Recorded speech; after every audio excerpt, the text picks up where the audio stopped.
is the one-pointed approach? So this description may not land for everyone.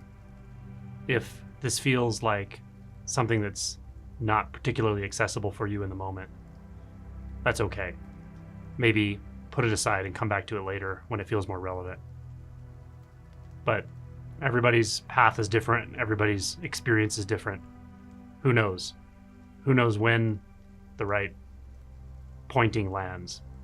Who knows when your own intuitive orientation to the truth that always is, that's never not been, will just suddenly illuminate itself and be very obvious. That'll happen the way it happens for you and no one else. So this pointing, this way of orienting, it may feel intuitively obvious to you at some point, and you'll be easily able to let go of the pointing itself, of these words, and the primary experience of what's being pointed to will overtake. And that's the point of the one-pointed approach. That's the upshot of it. Often we come to this place where it feels intuitively natural to take a one-pointed approach after practice, after inquiry, after years of seeking, spiritual seeking and otherwise. It's something that comes to us or naturally illuminates itself when we've started to or have exhausted the belief in a future where we're going to finally find what we want. A belief in a future when awakening occurs. A belief in the seeking apparatus finally delivering what it's always promising but never delivering. When we just get tired of that. We get tired of the mental seeking, even the mental seeking around this type of message, around non-duality, awakening, all of it. The pointing never points to something in the future, and I say that over and over. And yet, the mind will always take that and interpret it as something that is future-oriented, goal-oriented, something that's not right here. That's just a side effect. That is the nature of thought. That is the effect of thought. And it's okay. There's no reason to beat yourself up if that's what's happening. But at some point, you just get tired of it. Or rather, something deep inside you realizes it's a fruitless pursuit. The pursuit of awakening, not right now, not right here, is a useless pursuit. It's okay if it's there, but it's not going to lead to somewhere other than this, because there is nowhere other than this. So at some point, that struggling mind, that conceptualizing mind that's always trying to posit something other than this, just gets tired. And so we may be directed through a certain kind of teaching toward a one-pointed approach, like a koan, like the koan mu. What is mu? Or just mu. And realize at that moment, oh, okay, I see now. What's being pointed to is not conceptual. What's being pointed to is not something else. What's being pointed to is not a possibility in the future. What's being pointed to is already here. But it's not something I can know in the usual way of knowing, because I can't stand back from it to know it. I can't stand back from it to conceptualize. It's just here. It's just the case. And when that's realized, that's where we become one-pointed. We simply stay with that which is none of those thoughts, none of those concepts, doesn't entertain futures or pasts. It's nothing you can think about overtly, because it's too close, too sudden, too now, too right here. But you can acknowledge it, notice it.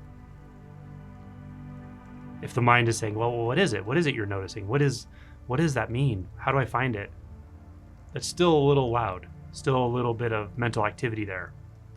It's okay if you notice that mental activity and you're able to immediately return to the one-pointed approach, then conditions are ripe. The mind is ripe, or the mind is exhausted. It's tired of that, tired of conceptualizing. You can actually stop conceptualizing and something is illuminated, something marvelous, something wholly beyond description, but very real, very obvious, very just this. And when you finally taste that, again, often through exhaustion, exhausting the inquiry, exhausting the belief that meditation is going to get you somewhere else, exhausting the belief that you need to do something to find yourself, that you need to control conditions through various means, whether they're spiritual or non-spiritual, to find what you're looking for. When all of that is exhausted, then something is illuminated. And it's right here. It's right there for you right now. It's not a thing. It's not a part. It's not in another time or in another place. It has no specific quality. It's not coming or going. It has no specific voice. That's not a big deal. It's neither boring nor stimulating and interesting. You don't need to move a millimeter to acquire it. And if you do move a millimeter, you haven't lost it.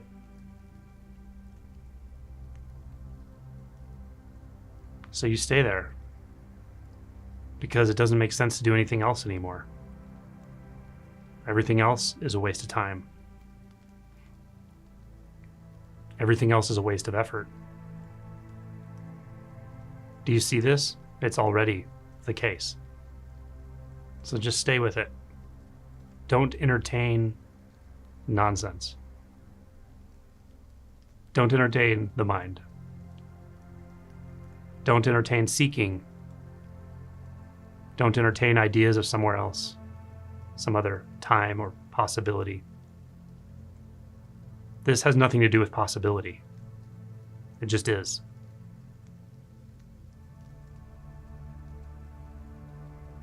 It's not something you're going to cause or bring about, make happen. You can't force its hand because it has no hand. And it's every hand. So you stay with it. Morning and night, inside and outside of time, whether there's thoughts or no thoughts, emotion or no emotion, whether there's doubt, whether there's belief.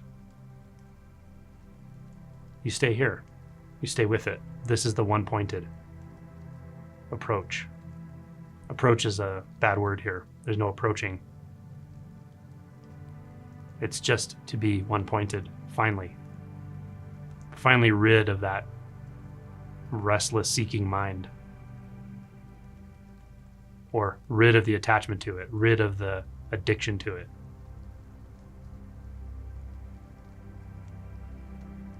Something in you might say, oh, I see it, finally. That's fine. That's just a millimeter away. Let go of the seeing it finally. And just stay there.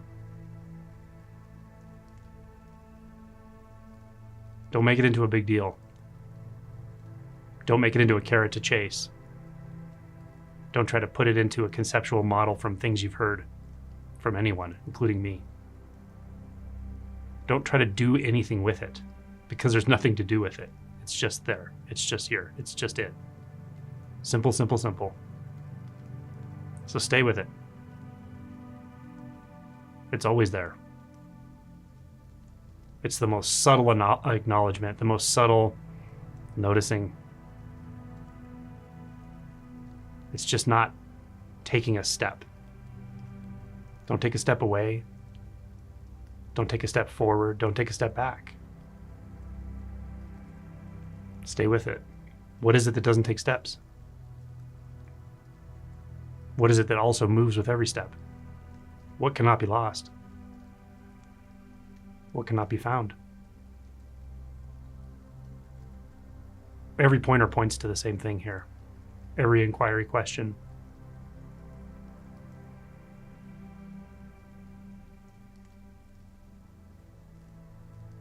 If it's moo, then this is just moo. Moo, mooing moo. Moo walks, moo sits, moo sleeps, moo speaks. But it doesn't have to be moo for you. It's a pointer. It's a pointer that points, in a sense, to itself. This is the one-pointed approach. This is the one-pointed nature. That is your true nature. It's been here the whole time. It's been here your entire life. It has nothing to say. It doesn't need to say anything. It doesn't even need your acknowledgement. But to become one-pointed is to acknowledge it experientially and then stop. Don't make something of it. Don't try to turn it into something. Don't plan about what it's going to do for you, how you're going to tell your teacher about it, how you're going to tell your friends about it, how it's going to make you feel better. Don't try to do something with it. Usually by the time you've come here, you're done with that anyway. You realize it's just a fool's game. Don't play the fool's game.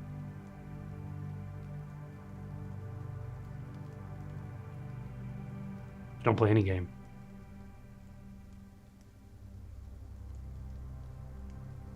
Play the gameless game.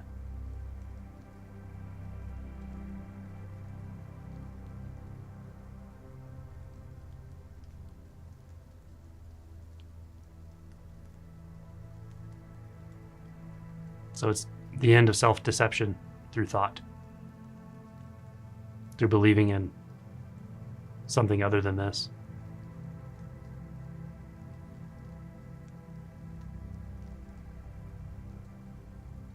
Just stay. Don't move. If you move, stay with it. It's right here. It'll become more and more and more obvious. Just don't try to do something with it.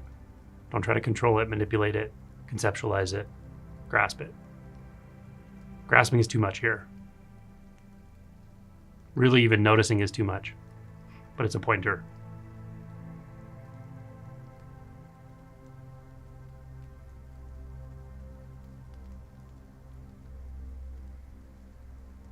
This is what you came for.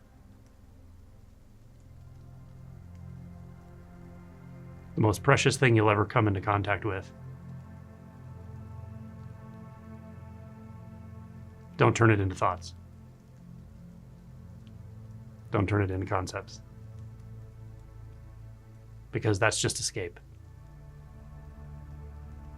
If you've come here, you're tired of escape.